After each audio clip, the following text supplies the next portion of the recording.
For now we see in a mirror dimly, but then we will see face to face. For now we see in a mirror dimly, but then we will see face to face.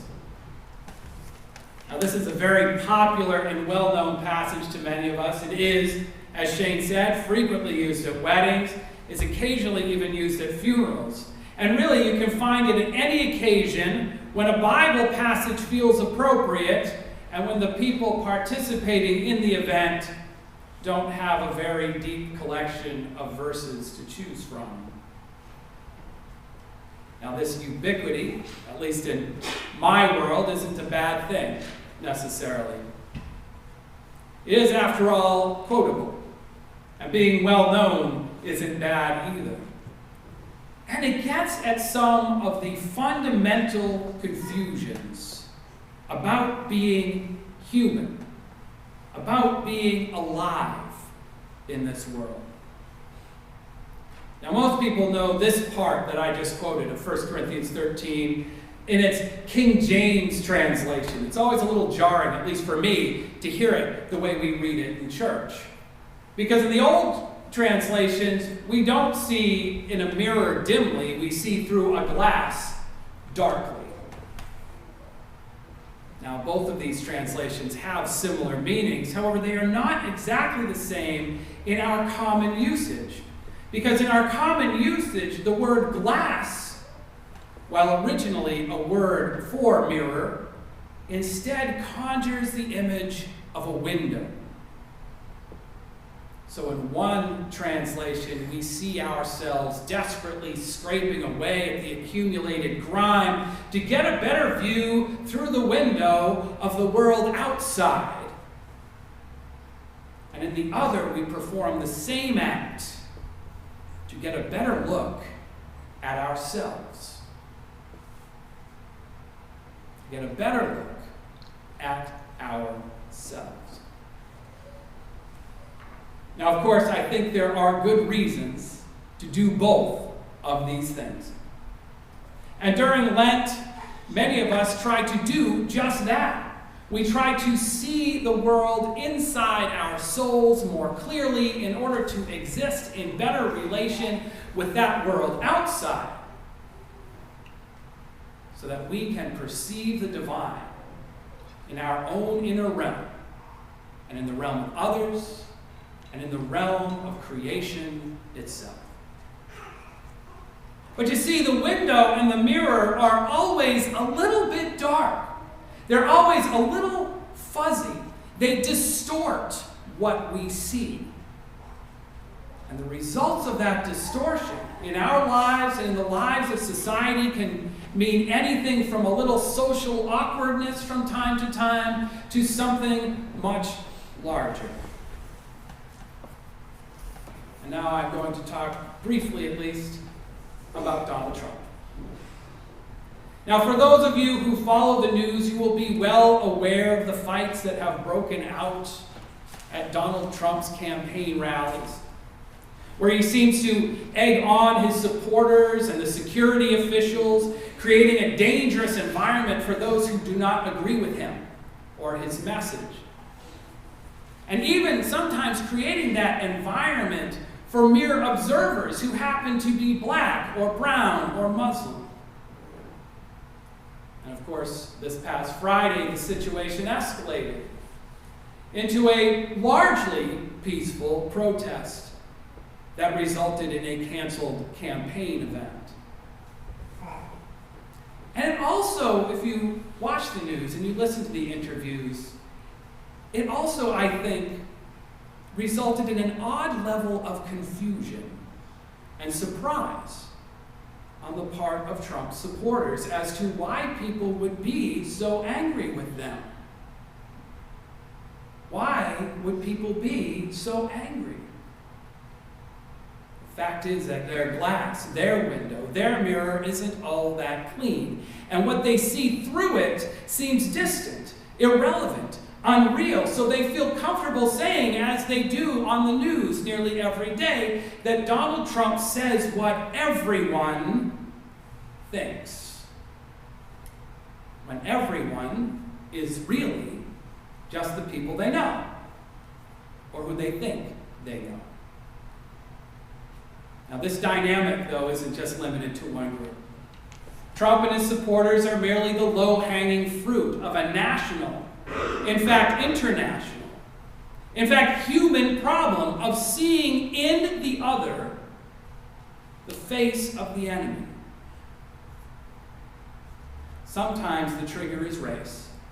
Sometimes it is gender. Sometimes it is class. Frequently it comes down to religion or sexuality. But in each case, people and groups of people make decisions that are both conscious and subconscious. Decisions to rate those who are different as being a little bit lower than themselves, and therefore deserving of ridicule, abuse, and oppression. So there are other examples we could give. And we should be mindful that there are assumptions that we make in our own lives and communities. There are injustices that we participate in and that we do not perceive. Our glass, our mirror, isn't all that clean either. For example, we can walk through the city and only see the stores, the museums, and restaurants that drew us there in the first place, while passing the poor, the struggling, and the homeless seeking help. And we can find ourselves living solely on streets or in neighborhoods or in entire towns populated by people who look like us, who do the same sorts of things for work, and at least appear to exist in similar economic circumstances as well. If we do not strive to reach out, to encounter others in meaningful ways, that dark glass remains a barrier to the growth of the Spirit. If we do not look in the mirror and strive to see our own bigotry, our own blindness, then all of humanity will remain stuck, mired in the swamp of our mutual intolerance and dislike. Casual assumptions of one group's superiority exist in every community in the world. We seem, as human beings, to be hardwired during times of perceived threat and need to separate ourselves into teams in an ill-conceived strategy to survive, forgetting as we do that warning from Ben Franklin during the Revolution that we must all hang together. We must all hang together, or surely we will all hang separately. These Trump supporters live among us, and not just metaphorically. On Super Tuesday, he won the Republican primary in Massachusetts, and he also won Navy. That language he uses taps into the base assumptions of much of white America. Trump didn't invent those words or that attitude around race or gender or religion. He isn't saying any new thing. He is affirming what a segment of our society already believes. And although there are some among his supporters who say that he and they do not actually believe the words that he says, it doesn't matter. It doesn't matter because he uses them because they work, because they have resonance, because someone does believe them. So once again, as we have asked every week in Lent, once again, what do we do? I believe that we are addressing two different but related spiritual issues. One is what we see through the mirror, and one is what we see through the window. Or in other words, how do we see ourselves more clearly so that we can perceive others more clearly? Furthermore, how do we overcome our politeness and our discomfort to challenge ourselves and to challenge others to be better, broader, and more understanding as individuals and as communities, as groups? And the answer, perhaps not surprisingly, because we are in church, I think the answer comes down to strengthening our faith and living out of that faith, walking the path that we affirm in this place. This isn't a faith of hard absolutes, but it is one that is principled, and it is one that is committed to openness and change. Now, today we read one of those troubling passages from the Gospel of Matthew where Jesus puts down the comforting language that we gravitate to and issues us a warning. I have come to set a man against his father, he says, and a daughter against her mother, and a daughter-in-law against her mother-in-law, and one's foes will be members of one's household. Now, is he saying that we should all go kill our parents? No, of course not. Thank God. Instead, he is calling us to a life of confronting injustices. Jesus is telling us to keep our eyes on, in the words of Alfred North Whitehead, to keep our eyes on something which is real and waiting to be realized, something which is the ultimate ideal and the hopeless quest.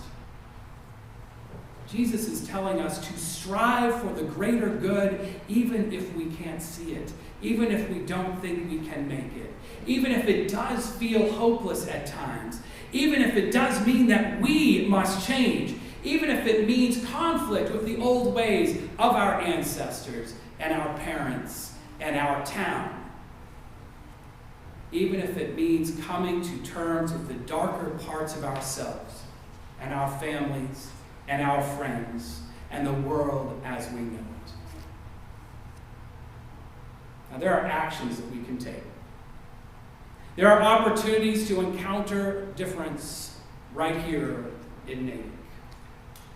Some we participate in without even realizing that we are learning, that we are broadening our horizons. At the Service Council or the Open Door or at Family Promise, we see the human faces behind stories of struggle. And when we engage in a group community activity, either through the churches or elsewhere, we come into contact with people who are different from us. And now, as I said earlier, the local faith community is trying to build on these programs and become even more intentional about bringing people together. I told you about one program that's coming up this afternoon. I promise to do a better job of giving you more warning, letting you know when they arise in the future. And I hope that you do the same. I hope that you share your experiences and help make this congregation be a force for hope. Martin Luther King reminds us that we live in a network of mutuality, which is a way of saying that the divisions in our society that sometimes seem large and important to us are really meaningless and unnoticeable when viewed through the lens of the vastness of creation. When viewed through the lens of the vastness of creation. So let us remember that even though hard times can drive us apart, they can bring us together too. Let us remember to rely on the strength of our commitments when deciding to speak and to act. And let us stand, as the church should always stand, though it hasn't always. Let us stand as a force and a voice for broad inclusion and radical welcome. Let's take a moment in silence to think on these things.